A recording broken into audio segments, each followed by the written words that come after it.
이번에 봐야 되는 게 자기방사법이야. 자기방사법은 뭐냐면 니네가 생물 1 때 선생님하고 화성토양했던 거 기억나? 화성토양했던 거 기억나? 탄소인데 14짜리 탄소를 갖다 집어넣어요. 원래 탄소는 얼마짜리죠? 질량수가? 12짜리가 노멀한 거야. 얘가 노멀한 거야. 14짜리는 얘가 더 무거운 거야. 알겠어? 그러다 보니까 불안정해. 알겠어? 그러다 보니까 얘가 막 뭘래? 방사선을 낸단 말이야. 알겠어? 이런 특징이 있다고. 그러면 이렇게 방사선을 내뿜는 원소를 물질에다 집어넣는 거야. 알겠어? 그 다음에 누굴 추적해? 얘가 내뿜는 방사선을 추적하는 거야. 그게 바로 누구야? 자기방사법이야. 알겠니? 그래서 방사선을 내뿜는 14C라던가 아니면 35황 이런 것들을 갖다가 우리가 사용합니다. 다른 것들은 뭐 사용하는데 우리가 보통 14C를 많이 얘기해요. 알겠어? 됐니? 이런 걸로 표지됐다라는 말은 뭐냐면 이걸 집어넣은 물질이 있다는 거야. 알겠어?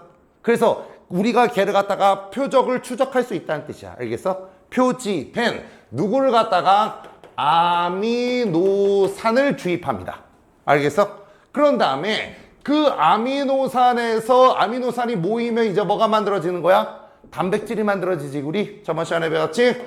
단백질이 만들어집니다. 그래서 그 단백질의 누구를 갖다가 이동 경로를 갖다가 추적하는 걸 갖다 우리는 자기방사법이라고 얘기해요. 됐나요? 다시 한번 정상적인 탄소가 아니라 14C 누굴 내놓는 놈이라고요? 방사선을 내놓는 놈이야. 알겠어? 그 탄소가 들어가 있는 아미노산을 주입합니다. 세포에. 됐어요?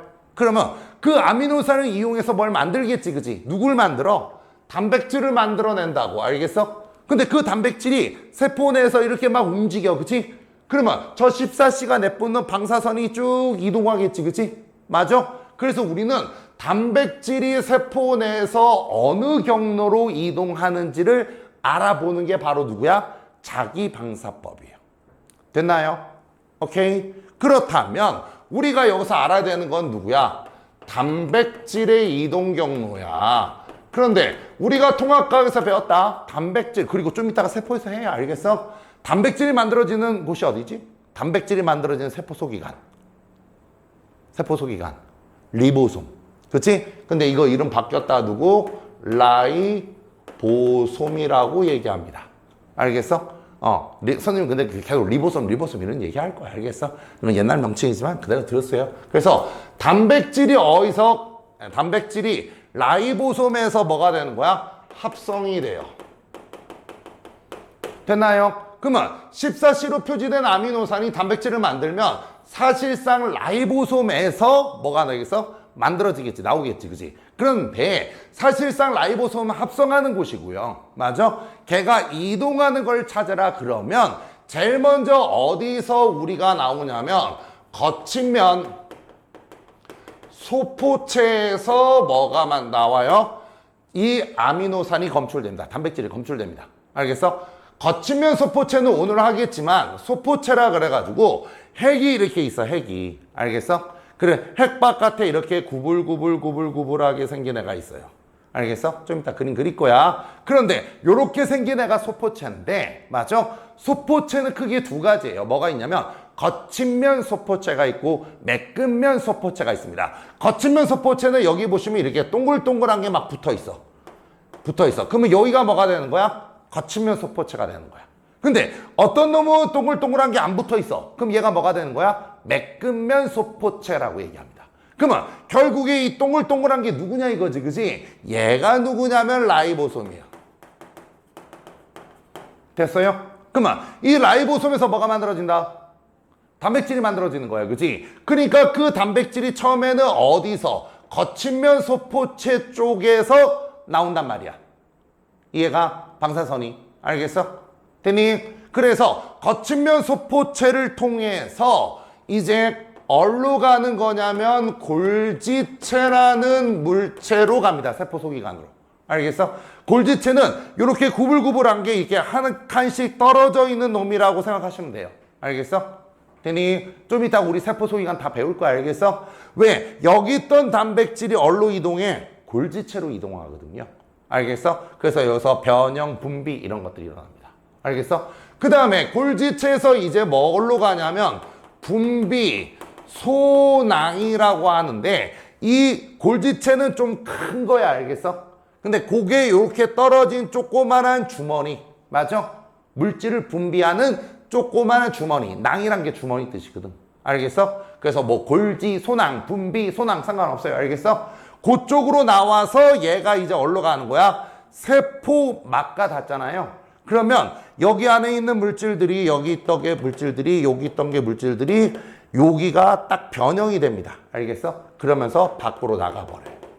됐어요? 그러면 단백질이 어디서 만들어지고? 라이보솜에서 만들어져서 처음에 어디서 나온다? 거친면 소포체에서 어떻게 된 거야? 이 단백질이 발견이 되고요. 그죠?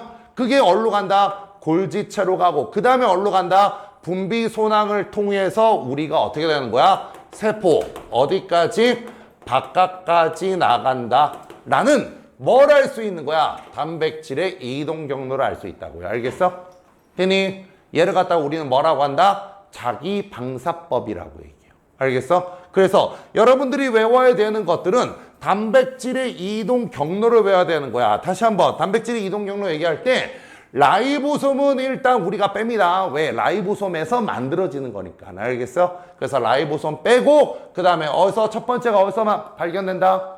거친면 소포체. 매끈면 소포체 아니야. 매끈면 소포체는 라이보솜이 붙어있어 안 붙어있어? 안 붙어있고 매끈면 소포체는 하는 일이 달라요. 알겠어? 됐니? 그래서 라이보솜에서 만들어진 게 거친면 소포체를 통해서 어디로 간다? 골지체. 알겠어? 좀 이따 세포 소기관 다 할 거야. 그 다음에 어디에?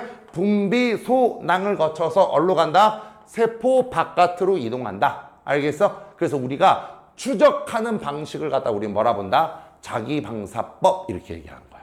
알겠죠? 어려운 거 없어요. 알겠어? 됐죠? 다음. 그 다음에 세 번째가 뭐가 되는 거야? 세포 분해법이야. 용어 맞지? 세포 분해법. 맞아요. 자, 세포 분해법은 뭐냐면요. 그 세포를 죽여요. 알겠어? 그런 다음에 어디다가 집어넣어? 원심 분리기에다가 집어넣습니다. 그 다음에 얘를 갖다가 회전을 시켜가지고요. 알겠어? 세포 내에 있는 소기관을 따로 우리가 골라내는 거야. 알겠어? 그러니까 자, 내가 여기다가 시험관에다가 이제 세포들을 갖다가 막 쪼개서 집어넣었다고 쳐봐. 알겠어? 그런 다음에 얘를 갖다가 이렇게 해갖고 이쪽으로 회전시키는 거야. 알겠어? 이렇게 돌리는 거야. 알겠니? 그러면 무거운 물질일수록 어떻게 되겠어? 원심력에 의해서 바깥쪽으로 나오겠지. 그치? 맞아? 그래서 이 세포 안에 있는 세포 소기관을 나누는 방법을 갖다 우리는 뭐라고 한다? 세포 분획법이라고 얘기해요. 알겠어? 그래서 자, 회전 속도가 중요합니다. 회전 속도가 느려요. 느리면 어떻게 될까? 회전 속도가 느리면 진짜 무거운 애가 있단 말이야. 세포에서 제일 무거운 개가 누구냐면 핵이야. 핵 같은 건 어떻게 되겠어? 바깥쪽으로 분리가 되겠지. 그치? 모든 세포가 다 파괴되면서 핵 쪽이 이쪽으로 다 몰려버린단 말이야. 맞아? 그렇게 핵 쪽은 되지만 입자 크기가 작고 무게가 가벼운 애들은 제대로 분리가 돼? 안 돼? 안 된다고요.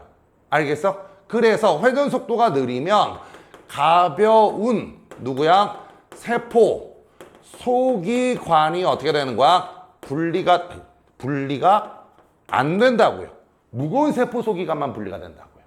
알겠어? 근데 내가 회전 속도를 갖다가 빠르게 만듭니다. 회전 속도를 갖다가 막 빠르게 하면 이제 어떻게 된 거야? 가벼운 거, 무게 차이가 별로 안 나는 것도 구분이 되겠지. 그치? 맞아? 그래서 가벼운 세포 소기관도 분리가 가능하다. 됐나요? 그래서 우리는 회전 속도를 처음에는 느리게 하다가 점점 회전 속도를 빠르게 해요. 알겠어? 그래서 제일 먼저 무거운 애 뽑아내고 그 다음에 가벼운 애들도 또 나누고 하는 거라고. 알겠어요? 그래서 얘네를 갖다가 우리가 분리할 때 자, 동물 세포가 있고요. 식물 세포를 따로 봐야 됩니다. 왜요? 동물하고 식물하고 안에 있는 세포 소기관이 다르죠. 그죠? 그래서 동물 세포는 가장 무거운 게 누구예요? 핵이에요. 핵. 됐어요? 핵이 제일 아래쪽으로, 여기 무거운 쪽이 아래쪽으로 나옵니다. 알겠어? 제일 먼저 아래쪽으로 모입니다. 핵 다음에 무거운 게 누구예요? 핵 다음에 무거운 게 마이토콘드리아예요. 우리가 말한 미토콘드리아 같은 것들. 알겠어? 무겁습니다. 그 다음에 나머지가 이제 뭐가 있냐면 막성, 세포, 소기관들이 있어요. 막성, 세포, 소기관이라고 한 건 아까 얘기했던 소포체니, 골지체니, 뭐 리소좀, 라이소좀이니 뭐 이런 것들, 액포니 뭐 이런 것들. 알겠어? 그런 게 쭉 나오고 그 다음에 누가 나오냐면 라이보솜이 나와요. 라이보솜. 라이보솜이 누구죠? 아까 했던 단백질 합성기관. 알갱이처럼 생긴 거. 가벼워요. 알겠어? 이런 것들이 나옵니다. 되니? 근데 식물세포는 틀려요. 식물세포에서 제일 무거운 건 누구야? 핵입니다. 그 다음에 누가 나와? 마이토콘드리아보다 조금 더 무거운 애가 있어요. 누가 나온다? 엽록체가 여기서 먼저 나와요. 누가 나온다? 엽록체가 나옵니다. 그 다음에는 똑같아요. 누구야? 마이토콘드리아. 그 다음에 누구야? 막성, 세포, 소기관이 나오고 그 다음에 누가 나온다?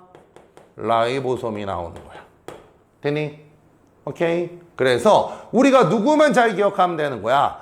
핵이 제일 무겁다. 그래서 제일 아래쪽에 나온다. 알겠어? 이렇게 돌리기 때문에 무거운 놈이 바깥쪽으로 가다 보니까 맨 아래쪽으로 나오는 거야. 그 다음에 누구다? 기본적으로 누구다? 마이토콘드리아, 막성세포, 소기관, 조그만 알갱이, 라이보솜. 알겠어? 근데 식물세포에서는 마이토콘드리아보다 더 무거운 게 하나가 들어있다. 누가 있다? 엽록체가 있어서 마이토콘드리아보다 엽록체에서 더 먼저 나온다 라는 거 말하시면 돼요. 알겠죠? 그래서 일단 요거 찍으시고요. 그 다음 교재는 한 번 더 정리할게요. 찍어.